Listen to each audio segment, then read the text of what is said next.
Gormley's sculptures are mostly minimalist casts of his own body in stasis with no identity or emotion. With no dramatic gestures that can be interpreted, they draw attention to the pose, the position in space and the sense of stillness. Gormley calls them body cases, like a violin case for a violin. These empty sculptures serve as spaces of a lived body that could belong to anyone. Their eyes are shut, exuding a sense of calmness and alertness. Their indexical nature allows viewers to reflexively position themselves in the sculpture's positions, and feel what it would be like in their shoes. The sculpture's meditative state invites viewers to learn how to see within themselves, and thus heighten their awareness of their inner consciousness or their state of living within their bodies. This approach is further visualized when the bodies are positioned in gravity-defying ways in the room, as though the bodies are having an out-of-body experience or a state of dreaming, an expression of the mind reaching beyond the body's boundaries. It reminds viewers that the body is a mere vessel for the mind, an infinite invisible space of our feelings, thoughts, imagination, energy and potential.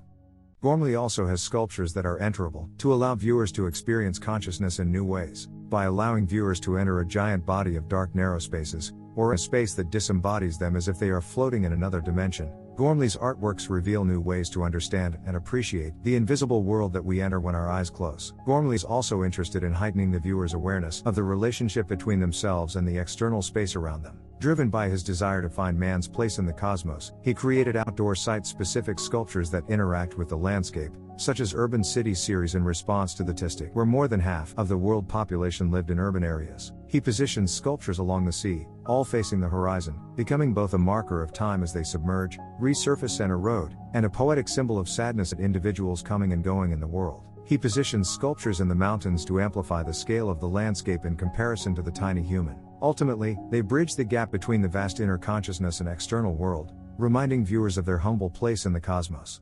Gormley's use of art as a means to inquire existential questions, what it means to be alive, what it means to be conscious, stems from his desire to escape his rigid Catholic upbringing, in search of an alternative path.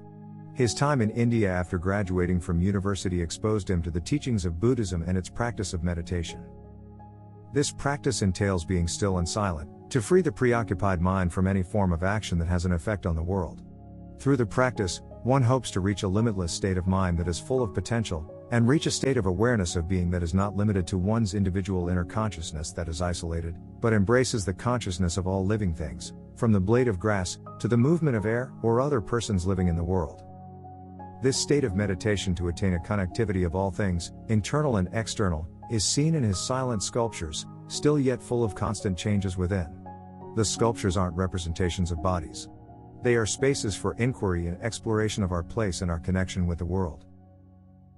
Britain in the 1960s saw sculptors who rejected traditional roles of sculpture, to memorialize important figures, to display the wealth and power of leaders or to serve ritualistic purposes. They also rejected the traditional sculptural processes of carving, modeling and casting.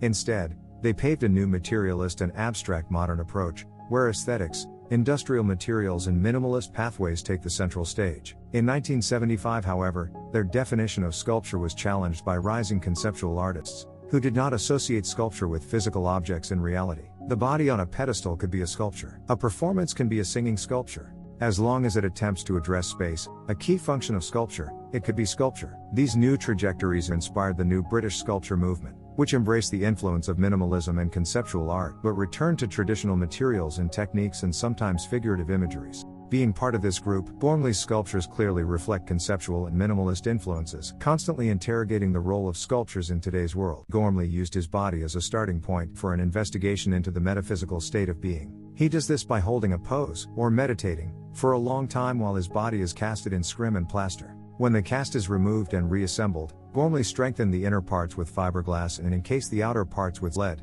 and in later works iron, like skin. This method resulted in empty cases of bodies that once existed, signifying the empty bodies where our consciousness resides. As technology advanced, Gormley used infrared scanners to create 3D images of bodies, then computer software to transform the bodies into imaginative geometric or biomorphic figures. They resemble porous human cases that strengthen the idea of connectivity within internal and external consciousness. Gormley used lead as it is ordinary, dense and absorbs a lot of light, making it a dark material that doesn't stand out, unlike classical sculptures. Due to its poisonous nature, he moved to iron, a material found deep in the core of the earth and in our red blood cells, a nod to man's origin and nature. Gormley's sculptures rely heavily on the use of space and scale. To invite viewers to heighten their awareness of their surroundings, he activates negative spaces by positioning his still figures in unexpected gravity-defying spaces, or darken the spaces to disorient the viewer's senses, and create a claustrophobic environment. Many are also site-specific, utilizing the space as a vessel of meaning to the work. The Angel of the North, for example, was positioned at a former colliery pithead bath, bringing hope to the people, as the sculpture was built at the end of the coal mining era in Britain. Gormley's sculptures also took a collaborative approach, where various communities across the globe were invited to make small clay figures, using clay from their respective countries. It resulted in an endless field of mass that disrupted the gallery space, preventing viewers from coming in. This subversion of subject matter from the object to the viewer becomes another key characteristic of Gormley's works, where the viewer's engagement with the artworks using their individual narratives becomes crucial for the artwork to be realized. Gormley hopes that the way each person engages with his art will help them change the way they engage with the world.